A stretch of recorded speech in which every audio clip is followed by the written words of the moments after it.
नमस्कार मित्रों, स्वागत है आपका हमारे चैनल मिस्टीरियस टॉक्स पर। पिछले वीडियो में हमने देखा कि महाभारत की शुरुआत कैसे हुई। आज हम बात करेंगे महाभारत के उस महायुद्ध की जिसमें कई महावीर योद्धाओं ने हिस्सा लिया। हम जानेंगे इन योद्धाओं की वीरता, खासियत और महाभारत के युद्ध में इनकी भूमिका क्या थी। तो चलिए शुरू करते हैं। महाभारत का युद्ध पांडवों और कौरवों के बीच में हुआ था। तो दोस्तों आइए जानते हैं पांडवों और कौरवों की ओर से किन किन योद्धाओं ने हिस्सा लिया। सबसे पहले बात करेंगे पांडवों की। पांडवों के पक्ष में सबसे महान योद्धा थे अर्जुन। अर्जुन पांडवों में सबसे प्रमुख धनुर्धर थे। उनके पास ब्रह्मास्त्र जैसे दिव्य अस्त्र थे। उसके बाद आते हैं भीम, जो कि पांडवों में सबसे बलवान योद्धा थे। उन्होंने दुर्योधन सहित कई कौरव योद्धाओं को पराजित किया। फिर आते हैं युधिष्ठिर।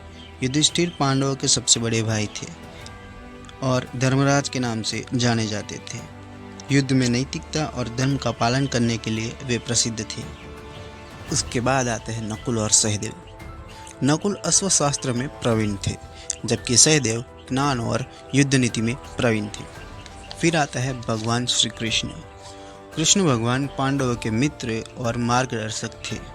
अर्जुन के सारथी थे और उन्होंने श्रीमद् भगवद गीता का उपदेश दिया। घटोत्कच, जो कि भीम का पुत्र था और अपनी अद्वितीय शक्तियों के कारण प्रसिद्ध थे।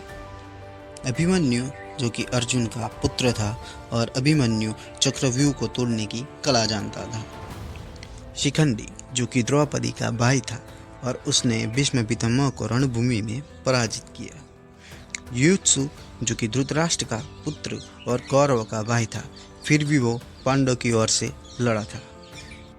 सत्यकी, जो यादव वंश का योद्धा और अर्जुन का मित्र था। तो दोस्तों ये थे पांडवों की ओर से लड़ने वाले कुछ महान योद्धा।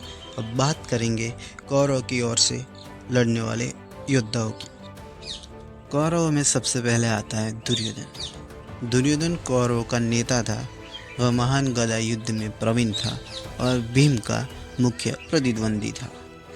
दुशासन, जो कि दुर्योधन का भाई था और युद्ध में एक प्रबल योद्धा था, उसने भीम के साथ कई बार लड़ाई लड़ी। कर्ण एक महान धनुर्धर था और दानवीर था। वह सूर्यपुत्र और अद्वितीय योद्धा कौशल्य के लिए जाना जाता था। उसने अर्जुन के साथ कई महायुद्ध लड़े। भीष्म पांडव और कौरव के पितामह थे और अद्वितीय योद्धा थे। उन्होंने अपने प्रण के कारण युद्ध में कौरवों का साथ दिया। द्रोणाचार्य कौरव और पांडवों के गुरु थे। वे एक महान योद्धा और शिक्षक थे। शकुनी, जो कि दुर्योधन का मामा था और युद्ध की योजनाओं में प्रवीण था, उसने कौरवों को कई युद्ध नीति सिखाई। अश्वत्थामा, जो कि गुरु द्रोणाचार्य का पुत्र था, उसे अमरता का वरदान प्राप्त था। तो दोस्तों ये थे महाभारत के युद्ध में लड़ने वाले कुछ प्रमुख योद्धा, जिनके साहस और वीरता की कहानियाँ आज भी हमारे बीच जीवित है। आपको इनमें से कौन सा योद्धा सबसे ज़्यादा पसंद आए हमें कमेंट में ज़रूर बताएं। और अगर आपको ये वीडियो पसंद आए तो लाइक शेयर ज़रूर करें और ऐसे ही वीडियो देखने और रहस्यमय बातें जानने के लिए हमारे चैनल को सब्सक्राइब करें। धन्यवाद।